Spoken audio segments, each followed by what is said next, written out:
Happy Sunday, everyone! Welcome to Bethany International Church online Sunday service. We are very glad that you're joining us today. So let's all prepare our hearts before we listen to the God's word that will bless our hearts and lift up our spirits. God bless.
Shalom Bapak Ibu Saudara sekalian. Hari ini kita akan membahas tentang ibadah online dan ibadah offline. Pandemi COVID-19 yang terjadi di tahun 2020 telah membawa begitu banyak perubahan dalam kehidupan kita semua. Cara kita belajar berubah, cara kita bekerja sekarang juga harus berubah. Begitu juga dengan cara kita hidup, semuanya telah berubah. Termasuk bagaimana cara gereja menjalankan ibadahnya hari-hari ini. Gereja berpindah dari ibadah offline menjadi ibadah online untuk menyikapi situasi yang sedang berkembang. Pertanyaannya, apakah ibadah online itu sesuai dengan firman Tuhan atau tidak? Untuk itu, mari kita belajar tentang apa itu gereja. Dalam Matius 16 ayat yang ke-18, firman Tuhan berkata, "Dan aku berkata kepadamu, engkau adalah Petrus, dan di atas batu karang ini, aku akan mendirikan jemaatku, dan alam maut tidak akan menguasainya." Kata jemaat di sini diambil dari bahasa asli yaitu eklesia. Ek artinya keluar dan kalein artinya memanggil. Eklesia, Tuhan memanggil umatnya dari dalam dunia untuk masuk ke dalam kerajaan Allah. Dari pengertian ini kita bisa mendapati pemahaman bahwa gereja itu bukan bicara soal gedung, tempat, organisasi, dan lain sebagainya. Tapi gereja berbicara tentang orang-orang yang ada di dalamnya. Gereja adalah perkumpulan orang-orang kudus yang menerima keselamatan lewat pengorbanan Yesus di kayu salib, yang percaya bahwa Yesus adalah Tuhan, penuh dengan Roh Kudus dan hidupnya sesuai dengan firman Tuhan. Itulah gereja yang sesungguhnya. Dan kita adalah gereja. Ya, Anda adalah gereja. Kitalah semua gereja yang sesungguhnya. Sekarang bagaimana dengan ibadah online? Apakah ibadah online itu Tuhan berkenan atasnya? Apakah Tuhan menyertai ibadah online? Apakah ibadah online adalah sesuatu yang sah dan benar untuk kita lakukan? Jawabannya tentu saja iya. Tuhan pasti menyertai ibadah online, Tuhan hadir di dalam ibadah online, dan ibadah online adalah ibadah yang sah dan boleh kita lakukan. Apa dasarnya? Ingat, gereja bukan bicara soal gedung, tempat, dan organisasi. Tapi gereja berbicara tentang orang-orang yang ada di dalamnya. Bagi sebagian orang, mereka merasa bahwa beribadah online rasanya berbeda dengan pada waktu ibadah offline. Tentu saja Bapak Ibu Saudara, berkumpul bersama dengan 100 orang rasanya pasti berbeda dengan berkumpul bersama 2 atau 3 orang seperti yang sedang kita lakukan sekarang. Tapi ingat, jangan pakai perasaan. Datang kepada Tuhan pakai iman, jangan pakai perasaan. Yohanes 4 ayat 23-24 firman Tuhan berkata seperti ini. Tetapi saatnya akan datang dan sudah tiba sekarang, bahwa penyembah-penyembah benar akan menyembah Bapa dalam roh dan kebenaran, sebab Bapa menghendaki penyembah-penyembah demikian. Allah itu roh, dan barang siapa menyembah Dia harus menyembahnya dalam roh dan kebenaran. Dikatakan bahwa kita itu menyembah Tuhan yang adalah roh. Roh itu tidak bisa dibatasi oleh ruang dan waktu. Artinya, ibadah kita juga seharusnya tidak dibatasi oleh ruang dan waktu. Kenapa? Karena Tuhan bisa datang kapanpun, dimanapun, dan dengan cara apapun. Tuhan adalah pribadi yang tidak bisa dibatasi oleh ruang, waktu, dan tempat. Begitu juga seharusnya dengan ibadah-ibadah kita. Apakah masih ingat peristiwa pencurahan Roh Kudus di zaman para rasul? Mereka tidak punya gedung yang bagus, mereka tidak berkumpul di tempat yang mewah, mereka tidak punya peralatan sound system seperti yang kita miliki sekarang. Tetapi lihat apa yang terjadi pada waktu mereka berkumpul bersama-sama sebagai sebuah gereja, unity di sana. Tuhan melepaskan, mencurahkan rohnya atas mereka semua. Yang paling penting adalah esensinya, bukan caranya. Ibadah secara online adalah cara untuk kita melakukan sesuatu dalam menyikapi situasi yang ada hari-hari ini. Tetapi yang tidak boleh berubah adalah esensi daripada ibadah itu sendiri. Apa esensi dari sebuah ibadah? Tuhanlah yang menjadi pusat dari semua yang kita lakukan pada waktu ibadah itu berlangsung. Cara bisa berubah, cara hari ini bisa berbeda dengan cara tahun yang akan datang. Tetapi esensi dalam sebuah ibadah tidak pernah boleh berubah. Selain daripada itu, apakah kita sadar bahwa lewat ibadah online, firman Tuhan itu tersebar lebih jauh dan lebih luas daripada yang pernah kita bayangkan sebelumnya. Dengan kata lain, ibadah secara online ini mempercepat penyebaran Injil, seperti yang diperintahkan dalam amanat agung. Sekarang kita akan membahas bagian terakhir. Apakah setelah pandemi ini berakhir, kita tidak perlu lagi datang ke gereja atau mengikuti ibadah offline seperti sebelumnya? Tentu saja tidak, Bapak Ibu Saudara sekalian. Ada 3 alasan kenapa kita tetap harus datang ke gereja berkumpul bersama-sama seperti yang kita lakukan di masa sebelumnya. Alasan yang pertama, 1 adalah atmosfer atau suasana ibadah. Yang kedua tentang impartasi dan pengurapan kuasa Roh Kudus yang biasa dilakukan lewat penumpangan tangan. Ini sulit untuk dilakukan pada waktu ibadah secara online. Yang ketiga yang tidak kalah penting adalah tentang persekutuan bersama-sama.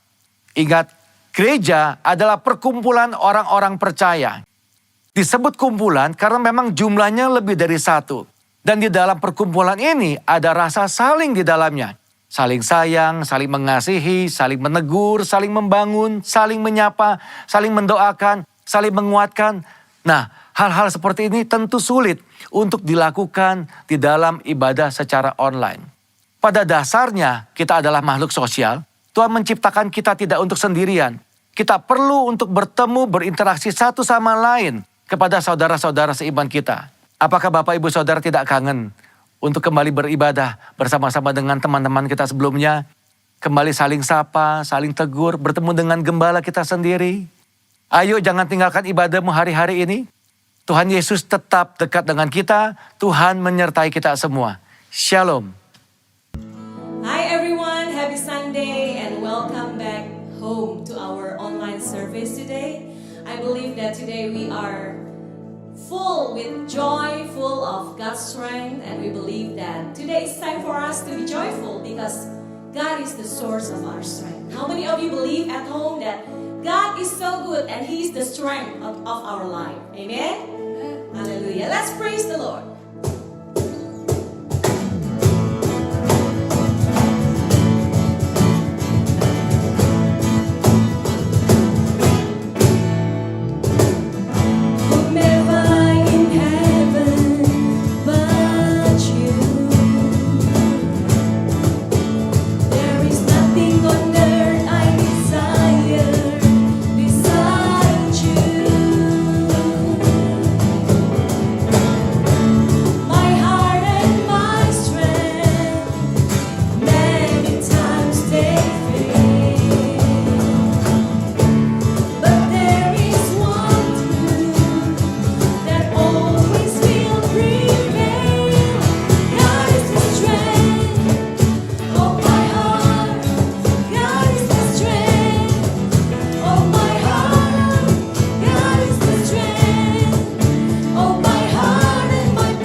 Shalom gereja Tuhan. Kemarin kita merayakan Independence Day, 4th of July, hari kemerdekaan bangsa Amerika. Hari ini saya akan bicara mengenai arti kemerdekaan Kristen. Kenapa kemerdekaan itu begitu penting? 244 tahun yang lalu, bangsa Amerika mendirikan satu declaration bahwa mereka menang dan mereka bebas dan mereka merdeka dari kolonial Inggris. Dan hari ini kita boleh berada di satu negara yang luar biasa, Amerika Serikat, United States of America. Kita diberkati, kita tinggal, kita hidup di sini, kita berusaha, kita bersekolah, kita beribadah, karena ada kebebasan dan kemerdekaan Tuhan berikan bagi negara ini. Saya bersyukur kita boleh hidup di negeri yang luar biasa ini. Dan saya percaya Anda pun sangat-sangat bersyukur dan berkati dengan luar biasa hidup di negara ini. Amin. Ya, mari kita belajar. Kenapa negara ini begitu luar biasa dan apa arti daripada kemerdekaan itu sesungguhnya. Negara ini didirikan berdasarkan firman Tuhan dari Alkitab. Dari Leviticus 25 ayat 10, legal system daripada dasar daripada negara ini berdasarkan Judeo-Christian. Ya, itulah Amerika Serikat. Walaupun sampai hari ini masih terdapat banyak pertentangan, tapi Tuhan menguatkan, menetapkan bapak-bapak leluhur dan negara ini mendirikannya atas dasar firman Tuhan. Kemerdekaan dari Tuhan untuk Amerika Serikat. Nah, apa artinya kemerdekaan ini buat kita semua? Mazmur 33 ayat 12 mengatakan, Blessed is the nation whose God is the Lord. Diberkatilah, berbahagialah bangsa yang Tuhannya adalah Allah. Amerika Serikat. Puji nama Tuhan. In God we trust. Tuhan juga ingin kita merdeka. Tuhan datang mengutus anaknya satu-satunya yang dikasihinya, Yesus Kristus turun ke dunia untuk membebaskan kita. Membebaskan dari apa? God does want us to be free, but free from what? Alkitab mengatakan di Yohanes 8 ayat yang ke-32, dan kamu akan mengetahui kebenaran, dan kebenaran itu akan memerdekakan kamu. Siapakah itu kebenaran? Yesus Kristus adalah kebenaran itu sendiri. Firman Tuhan itu membebaskan kita. Tuhan mau kita bebas. Tuhan mau kita bebas dari sin, dari dosa, dari perbudakan yang menghancurkan kita. Perbudakan apa? Kebiasaan yang buruk. Ya. Free from fear. Bebas dari rasa takut. Free from hopelessness, dari keputusasaan. Free from bad decisions. Ya, bebas dari keputusan-keputusan yang salah, yang merusak. Tuhan mau kita bebas, merdeka, hidup dalam firman Tuhan, dan dibebaskan dari semua hal yang mengikat dan menghancurkan kita. Hidup yang paling merana adalah hidup sebagai orang yang dikurung, dibelenggu oleh dosa. Hidup yang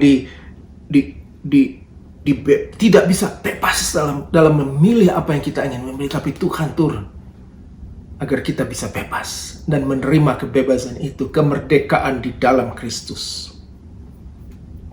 Tuhan tahu apa yang terbaik untuk kita.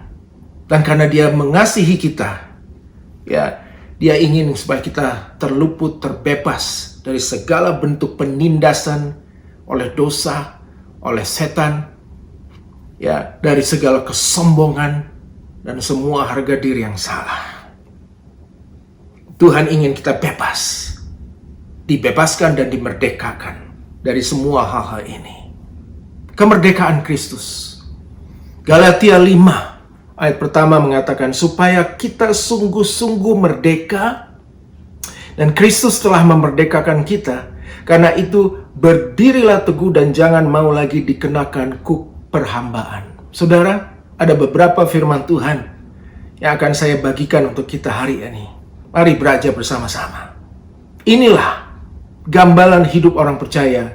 Ya, waktu kita percaya kepada nama Tuhan Yesus, masih terlalu banyak mungkin pola kehidupan lama yang mengurung, yang menjajah kita, yaitu dosa yang lama, kebiasaan yang lama, sifat lama, karakter lama. Sehingga firman Tuhan membuka jalan supaya kita sungguh-sungguh mengalami kemerdekaan. Hanya firman Tuhan inilah yang penuh kuasa dari Tuhan yang bisa membebaskan kita, memerdekakan kita dari hidup kita yang lama. Sehingga kita menjadi satu ciptaan baru dan menuju kepada kesempurnaan di dalam Kristus Yesus oleh firman Tuhan, oleh kuasa Roh Kudus, oleh pengurapan Tuhan. Mari masuk bersama-sama. Kita tidak lagi mau dijajah dan dikuasai oleh iblis, dijajah oleh karakter yang jelek, nafsu-nafsu yang jahat. Dan Tuhan mau kita mengalami benar-benar kemerdekaan yang sejati, karena Dia segera datang untuk menjemput kita. Tuhan mau waktu kita diangkat nanti di awan-awan yang permai, kita sudah semuanya memiliki satu karakter Kristus, sifat yang baru, kehidupan yang tanpa dosa, kudus di hadapan Tuhan. Dan ini bisa pasti terjadi. Katakan amin, saudara. Apa yang kita harus lakukan? Ada 3 poin penting hari ini saya mau share untuk gereja Tuhan hari-hari ini, sehubungan dengan hari kemerdekaan. Yang pertama, orang Kristen sepatutnya berdiri teguh. Dan ini firman Tuhan. Kita dulu adalah manusia lama, namun setelah ditebus oleh kuasa kebangkitan Tuhan Yesus, oleh kuasa darah Yesus, jangan jatuh lagi.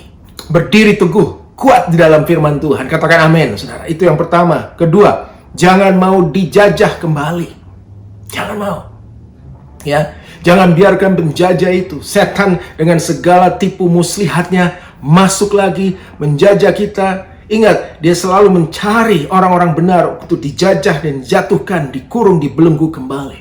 Itu poin yang kedua. Poin yang ketiga, jangan menggunakan kemerdekaan untuk berbuat dosa kembali. Ya, banyak yang sudah dimenangkan, sudah lahir baru, sudah sungguh-sungguh dalam Tuhan, bahkan sudah menjadi hamba-hamba Tuhan, melayani Tuhan sungguh, tapi kemudian dia jatuh lagi kepada dosa yang lama. Mari masuk dalam poin yang pertama. Orang Kristen sepatutnya berdiri teguh. Katakan sama-sama, berdiri teguh. Galatia 5 ayat 1a mengatakan, supaya kita sungguh-sungguh merdeka, artinya tidak separuh-separuh, artinya lahir baru di dalam Kristus, menerima keselamatan. Tuhan mengampuni kita, mengakui segala dosa masa lalu, kuburkan itu dalam nama Tuhan Yesus. Kemudian kita bangkit menjadi ciptaan yang baru, tapi sungguh-sungguh merdeka, dibebaskan. Kristus telah memerdekakan kita, karena itu berdirilah teguh. Haleluya. Berdiri teguh, itu poin yang pertama. Waktu saya baca ayat ini, saya ingat ada firman Tuhan di Matius 7 ayat 24 sampai 27 mengatakan, setiap orang yang mendengar perkataanku ini dan melakukannya, ia sama dengan orang bijaksana yang mendirikan rumahnya di atas batu. Kemudian turunlah hujan dan datanglah banjir, lalu angin melanda rumah itu. Tetapi rumah itu tidak rubuh, sebab didirikan di atas batu. Tetapi setiap orang yang mendengar perkataanku dan tidak melakukannya, ya, ia sama dengan orang bodoh yang mendirikan rumahnya di atas pasir. Kemudian turunlah hujan dan datanglah banjir, lalu angin melanda rumah itu sehingga rubuhlah rumah itu dan hebatlah kerusakannya. Saudara kekasih Tuhan Yesus, ada 2 macam dasar orang Kristen. Mari kita lihat hidup kita hari ini. Yang pertama, orang Kristen yang berdiri teguh karena dia mendirikan rumahnya di atas batu. Bagi setiap orang yang mendengar perkataan Tuhan dan melakukannya adalah orang yang bijaksana. Di saat hujan turun lebat, badai datang, topan mengamuk, banjir melanda, rumah itu bisa bertahan berdiri karena dia kokoh dan tidak akan bisa rubuh karena didirikan di atas batu. Dan batu karang itu adalah firman Tuhan, Yesus Kristus Juru Selamat kita. Itu yang pertama, ada dua macam dasar. Yang kedua, dasar orang Kristen yang berdiri tapi tidak teguh atau lemah atau mudah goyah, yaitu yang mendirikan rumahnya di atas pasir. Artinya tidak ada foundation yang kuat. Artinya dia lahir baru, dia terima keselamatan, tapi dia tidak sungguh-sungguh melekat dalam firman Tuhan. Tidak mau menerima seluruh kebenaran firman ini. Dia hanya memilih waktu-waktu yang convenient saja untuk firman Tuhan. Dia kompromi. Dia masih tetap hidup dalam dua dunia. Dunia lama dan dunia yang baru di dalam Tuhan. You have to choose whether you are on God side or on the enemy side. Kita tidak ada era atau abu-abu. Kita harus memilih, either kita bersama Tuhan atau di luar Tuhan. Yang mau katakan amin, saudara. Haleluya. Sebaiknya dia tidak mendengarkan perkataan firman Tuhan dengan sungguh-sungguh, tidak beribadah sungguh-sungguh, tidak punya jam doa sungguh-sungguh, tidak punya waktu untuk makan firman Tuhan secara teratur dalam hidupnya. Ya, waktu badai datang, banjir, topan, dia akan rubuh. Rumah itu rubuh karena didirikan di atas pasir. Fondasinya sangat-sangat lemah. Ini gambaran mengenai rumah rohani kita yang akan diuji. Semua kita akan diuji lewat segala macam ujian, termasuk goncangan dan badai, termasuk apa yang sedang kita alami hari-hari ini. Seluruh dunia sedang mengalami tes, ujian, terutama gereja Tuhan, dan sedang menguji kemurnian hati kita semua. Ingat saudara, walaupun kita lahir baru, walaupun kita sungguh-sungguh mengasihi Tuhan, Tuhan tetap akan menguji semuanya. Siaplah, hiduplah dalam firman. Itu yang pertama. Bagaimana keadaan rumah rohani kita, kekristenan kita, justru diuji pada saat badai datang, pada saat ujian datang. Mari kita memilih untuk mendirikan hidup kita di atas batu karang, di atas batu firman Tuhan. Haleluya. Yakobus 1 ayat 25 mengatakan, tapi barang siapa meneliti hukum yang sempurna, yaitu hukum yang memerdekakan orang, dan ia bertekun di dalamnya, jadi bukan hanya mendengar untuk melupakannya, tetapi sungguh-sungguh melakukannya, ia akan berbahagia oleh perbuatannya. Saudara, mari sungguh-sungguh dalam Tuhan, berdiri teguh, jangan lagi hidup terombang-ambing. Mari belajar masuk gereja, ya, masuk dalam persekutuan, hiduplah di tengah-tengah orang percaya, ya, libatkan, masukkan, hisapkan dirimu dalam persekutuan yang indah bersama anak-anak Tuhan secara teratur. Kau akan menjadi kuat dan bisa berdiri teguh menghadapi segala badai, ujian dan cobaan di dunia ini. Yang kedua, jangan mau dijajah lagi. Karena banyak yang tidak sadar, saudara, anak-anak Tuhan. Galatia 5 ayat 1b mengatakan, dan jangan mau lagi dikenakan kuk perhambaan, kuk, ya, alat yang biasa dikenakan di atas sapi atau kerbau untuk bekerja di ladang, di sawah. Mereka tidak bisa kemana-mana, mereka diatur, dikontrol oleh dosa, oleh musuh. Hidupnya sepenuhnya dikuasai oleh siapa yang mengenakan kuk itu, kuk perhambaan. Ini bahaya, ini merusak, dan bisa membawa anak-anak Tuhan tidak bisa bebas, tidak bisa merdeka menyembah Tuhan, karena diikat oleh dosa. Ya, jangan mau dijajah lagi oleh dunia, oleh iblis yang mempunyai target utama dan tujuan utama, yaitu supaya kita kembali jatuh dalam dosa dan diikat, dikunci, dibelenggu dan tidak bisa terlepas lagi. Ya, firman Tuhan mengatakan iblis itu seperti singa yang mengaum-ngaum, yang menunggu anak-anak Tuhan yang sudah diselamatkan untuk kembali membuka celah, dan di situ dia masuk. Orang percaya harus hidup, harus dengan firman dan ketaatan akan firman Tuhan. Dan Anda harus penuh dengan firman Tuhan, tidak separuh-separuh. Kuat dengan firman Tuhan, kuat dalam pengajaran. Sehingga Anda dapat membedakan mana yang benar, mana yang salah, mana yang bukan daripada kehendak Tuhan. Minggu lalu saya bicara mengenai peranan Roh Kudus bagi gereja Tuhan dan bagi orang percaya. Peranan Roh Kudus itu sangat penting, khususnya kita yang hidup sekarang di akhir zaman. Roh Kudus akan membimbing kita, akan menuntun kita. Roh Kudus akan menegur kita akan segala dosa dan kesalahan kita. Roh Kudus yang akan membawa kita kembali bertobat tiap hari. Katakan amin, saudara. Bukalah hidup saudara untuk Roh Kudus. Roh Kudus itu luar biasa. Dia membantu dalam kelemahan kita. Ya, dia membuat jalan keluar bagi kita. Supaya kita tidak terjerumus kembali. Dan tidak diperhambakan oleh dosa kembali. Ada pengangkatan gereja. Gereja sebentar lagi akan diangkat. Artinya orang-orang percaya. Saudara dan saya yang hidup sungguh-sungguh dalam firman Tuhan. Yang bertekun dalam firman Tuhan. Dan melakukan semua kehendak Tuhan di zaman kita hidup sekarang ini. Kita akan hidup-hidup. Maranatha, Yesus datang kembali mengangkat orang percayanya. Namun kita harus kedapatan benar dan tidak bercacat, kudus, melakukan kehendak Bapa sampai akhir hidup kita semua. Yang pertama, hiduplah, berdirilah teguh. Yang kedua, ya, jangan mau lagi diperhamba oleh dosa. Yang ketiga, saudara, jangan menggunakan kesempatan kemerdekaan untuk berbuat dosa lagi. Saya percaya Anda semua sudah dimerdekakan dalam Kristus. Katakan amin, saudara. Saya sudah dimerdekakan. Mungkin ada yang baru 1 tahun. Mungkin ada yang sudah 5 tahun. Mungkin ada yang sudah 30 tahun dan bahkan lebih dimerdekakan oleh Kristus.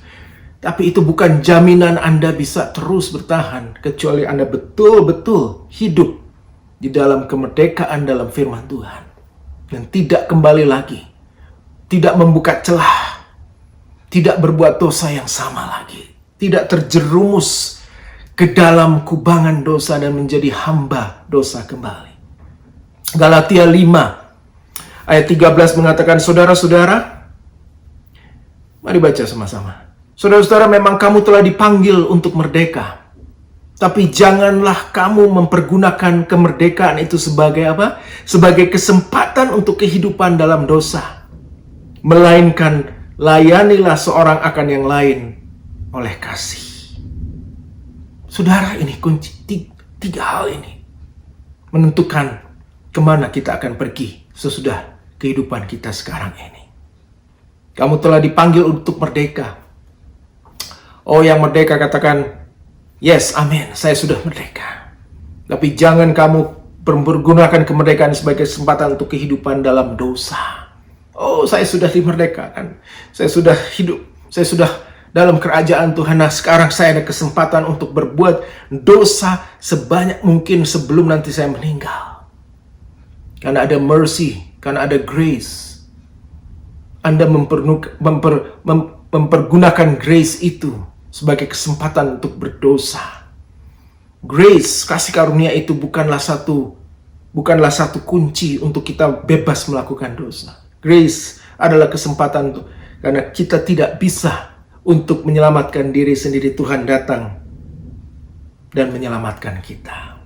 Namun jangan lagi melakukan pelanggaran, kesempatan untuk hidup dalam dosa. Tapi hiduplah oleh Roh Kudus. Bagaimana Anda bisa hidup seturut dengan firman Tuhan? Bagaimana Anda bisa tahan semua ini? Menghadapi semua pencobaan, godaan, tantangan, ya, yang bertubi-tubi masuk ke dalam kehidupan orang percaya. Hiduplah oleh Roh Kudus. Penuhlah oleh Roh Kudus. Katakan, hiduplah oleh Roh Kudus. Dan itu tugas kita. Tuhan Yesus naik ke surga, tapi dia mengutus Rohnya sendiri untuk membaptis kita, memenuhi kita, agar kita mampu bertahan hidup kudus. Itulah sebabnya disebut namanya Roh Kudus. Anda dan saya yang tadinya tidak bisa hidup kudus, waktu kita terima Roh Kudus, kita akan mampu hidup kudus setiap hari di dalam firman Tuhan. Katakan amin, saudara. Terimalah Roh Kudus.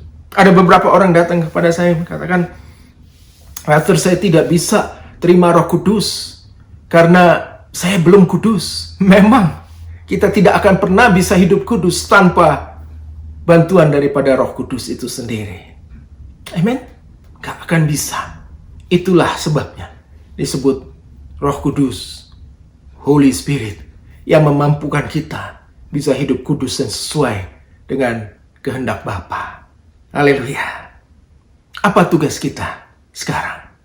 Kita adalah mempelai wanita Kristus. Bersiaplah, persiapkan dirimu sebaik mungkin, ya, untuk menyambut mempelai pria kita, Kristus Yesus yang akan datang menjemput gerejanya. Namun ada satu persyaratan, kekudusan yang sesuai dengan standar daripada Tuhan Yesus sendiri. Itulah sebabnya dunia perlu Roh Kudus. Roh Kuduslah yang membuat kita bertobat dan terima Yesus. Roh Kuduslah juga yang akan memampukan kita hidup di dalam kebenaran Tuhan, yang akan memampukan kita hidup kudus 24 jam, 7 hari dalam seminggu. Yang akan menguduskan apa yang kita lihat, yang kita dengar, yang kita pikirkan, yang kita putuskan, yang kita perbuat. Roh Kudus, buka hati kita kembali hari ini. Saya mengajak saudara kembali membuka hidup kita. Katakan, Roh Kudus, saya mau hidup benar. Saya nggak kuat. Saya nggak bisa sendiri. Saya nggak bisa dengan cobaan ini yang terus datang. Dengan godaan ini. Saya juga tidak kuat dengan badai ini. I need a Holy Spirit. Your Spirit, Jesus. Fill me. Katakan sama-sama. Fill me, Lord. Fill me. Datanglah. Penuhi saya dengan Roh Kudus. Haleluya. Doakan supaya Anda penuh Roh Kudus. Keluargamu penuh Roh Kudus. Undanglah Roh Kudus masuk dalam hidupmu, dalam hatimu, dalam rohmu. Buka rohmu. Terimalah Roh Kudus itu. 1 Tesalonika 4 ayat 16-17 mengatakan, sebab pada waktu tanda diberi, yaitu sangkakala, yaitu pada waktu penghulu malaikat berseru dan sangkakala Allah berbunyi, maka Tuhan sendiri akan turun dari surga dan mereka yang mati dalam Kristus akan lebih dahulu bangkit. Sudah itu kita yang hidup, yang masih tinggal, akan diangkat bersama-sama dengan mereka dalam awan menyongsong Tuhan di angkasa. Demikianlah kita akan selama-lamanya bersama-sama dengan Tuhan satu hari kelak. Dan saya berdoa agar generasi kita inilah yang akan mengalami pengangkatan gereja Tuhan. Diangkat hidup-hidup.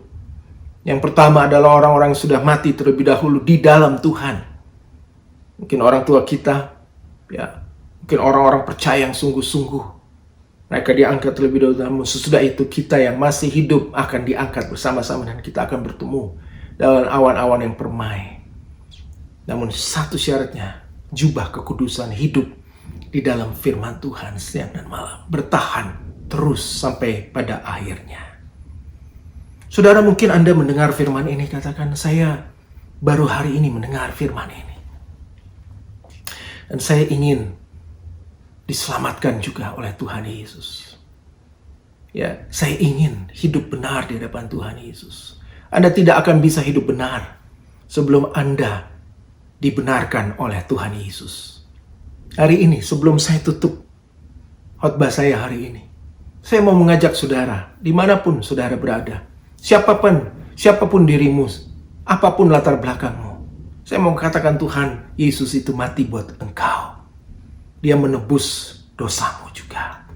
Dan dia ingin, He wants you to be safe today. Inilah waktu Tuhan untuk menerima keselamatan itu. Maukah saudara hari ini? Saya menantang saudara. Saya mengajak saudara membuka hati terima Tuhan Yesus. If that is you, in your praise right now, mari angkat tanganmu, katakan, Tuhan Yesus, ya, saya tahu engkau punya rencana buat saya. Katakan, Tuhan Yesus, God loves me and you have a plan for me. Hallelujah. And that plan is salvation. Katakan, Tuhan Yesus, saya orang berdosa. Ampuni saya seluruh dosa saya. Forgive me, Lord. basuh saya dengan darah-Mu. Ampuni saya. Ikuti doa saya. Katakan, Tuhan Yesus, hari ini juga, saat ini saya mengaku semua dosa dan kesalahan saya. Dan saya mau menerima Engkau sebagai Tuhan dan Juru Selamat saya. Ayo katakan sama-sama. Tuhan Yesus, saya undang Engkau masuk ke dalam hatiku. Menjadi Raja, menjadi Tuhan dan Juru Selamat saya. Terima kasih Tuhan Yesus. Terima kasih, saya sudah diselamatkan di dalam nama Tuhan Yesus. Katakan haleluya. Thank you Jesus. Sebagai penutup, ya, saudara yang sudah terima Yesus hari ini, mari kontak saya atau siapapun juga atau gereja dimanapun juga. Terlibatlah, masuklah dalam komunitas orang percaya supaya Anda bertumbuh dan menjadi orang yang kuat dalam firman Tuhan. Ya, sebagai penutup, sebagai orang Kristen yang sudah dimerdekakan dari ikatan dosa, lakukan firman Tuhan. Anda yang perlu Alkitab, mari kontak kami. Baca Alkitab, firman Tuhan yang akan menuntun kau dalam hidup kebenaran. Amin. Yes. Sebelum saya tutup, ada sebuah doa dari Bapak rohani kita, sangat terkenal, Billy Graham. A prayer for our nation. Berdoa untuk bangsa ini. So as we celebrate the Independence Day yesterday, we still celebrate it today. We are reminded of this prayer. It was a national day of prayer in 2001. And today we hope you will join us in giving thanks for this great nation and praying for the spiritual renewal. Mari kita berdoa bersama-sama. Ya, angkat hati kita. Doakan bangsa ini kembali. Bangsa ini, masa depannya ditentukan oleh anak-anak Tuhan yang berdoa. Mari berdoa seperti ini. Our Father and our God, we praise you for your goodness to our nation, giving us the blessings for beyond what we deserve. Yet we know all is not right with America. We deeply need a moral and spiritual renewal to help us to meet many problems we face. Convict us of our sin. Help us to turn to you in repentance and faith. Set our feet on the path of your righteousness and peace. Kami berdoa untuk Amerika. Mari angkat tangan kita sama-sama. Mari buka hati kita, mari berseru kepada Tuhan. Kami berdoa buat bangsa Amerika hari ini. Lord, your mercy again for America. Nyatakan kebaikan-Mu Tuhan. Untuk Amerika, ampunilah dosa-dosa bangsa ini. Ampunilah orang-orang yang keluar daripada firman Tuhan. Pulihkanlah lagi negeri ini Tuhan. Dan buatlah revival, kebangunan rohani yang terakhir Tuhan sebelum Engkau datang. Jamahlah jiwa-jiwa. Datanglah Roh Kudus ke atas Amerika. Dan sembuhkan bangsa ini. Heal this nation, Lord. Yes, restore this nation again, Lord. Dari semua masalahnya, dari semua persoalannya yang begitu besar. Kami percaya Tuhan masih mengasihi Amerika. Kami berdiri di antara Amerika dan Engkau Tuhan. Di antara bangsa besar ini. Lord, tahanlah murka-Mu dari Amerika. Turunkanlah kembali pengampunan dan belas kasihan untuk Amerika. Dan pulihkan negeri ini kembali. Terima kasih, dan terima kasih Bapa untuk kemerdekaan di dalam Kristus. Kemerdekaan sempurna. Hari ini kami dimerdekakan. Kami hidup berbahagia karena kami lepas dari segala kutuk, maut, dosa yang mengikat. Karena Engkau sudah bebaskan kami. Thank you Jesus, we appreciate that. Kami mau hidup dalam kebenaran firman Tuhan. Help us with the Holy Spirit. Terima kasih. Di dalam nama Tuhan Yesus. Haleluya. Amin. You can connect with us through Facebook, Instagram, websites, and our YouTube channel. If you have any more questions or need further assistance, comment down below. Giving is an act of worship. Memberi adalah bagian dalam penyembahan kepada Tuhan. So you have the opportunity now to give to God through our church here. There's 3 ways that you can give. First is by online giving through our website. You will be prompted to give via credit card or debit card or through your bank transfer. And you can set it up as an one-time donation, weekly or every other week. Number 2 is by texting, and that's the easiest way. You can text to 720-580-5570 and put the amount there and follow the instructions. And the third one is by cash or check, and you can mail it to the address below here. So church, thank you for your attention and faithfulness. Thank you also for your generosity. May God bless you abundantly. Here are some of our daily activities. For every Monday night, we have a prayer tower at 7 p.m.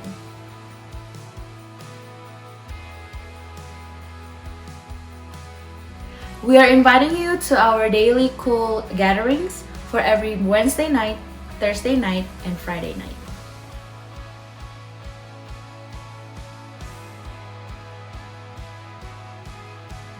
We also have youth encounter meetings for every Saturday at 6 p.m.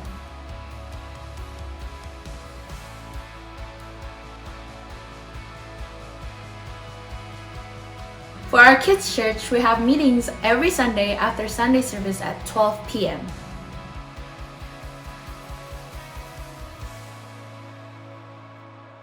And by the way, all of these activities and meetings will be held through Zoom calls. If you want to be connected to our community with our WhatsApp group, you can message us and we will walk you through it. We will be streaming live every Sunday morning at 10:30 a.m. Denver time. Again, join us at facebook.com/BIC Denver. Ada 2 pengumuman tambahan yang ingin saya sampaikan, yaitu ada 2 kegiatan di hari ini juga, ya, di hari Minggu ini nanti sore, yaitu yang pertama adalah Wow Fellowship khusus untuk semua kaum wanita dan ibu-ibu di Denver. Mereka akan adakan meet up and then praise and then sharing God's goodness, kebaikan Tuhan, ya, yang akan dilakukan nanti sore jam 4 sore bertempat di halaman gedung gereja BIC Denver. Mari datang, ajaklah semua ibu-ibu yang dapat hadir bersama-sama untuk fellowship, dan bagi yang tidak bisa hadir secara fisik, Anda bisa mengikuti dari Zoom meeting, dan Zoom ID-nya nanti akan dikirimkan menyusul lewat network daripada ibu-ibu, ya. Dan puji Tuhan, kaum pria, kaum bapak di BIC Denver sudah ada fellowship-nya juga. Haleluya, dan akan dimulai hari ini juga, yaitu jam 6 sore nanti. Kita akan berkumpul seluruh suami-suami, bapak-bapak, kaum pria, single. Mari bergabung bersama-sama. Pastor Ben nanti yang akan mengirimkan undangannya lewat Zoom meeting dan ID-nya.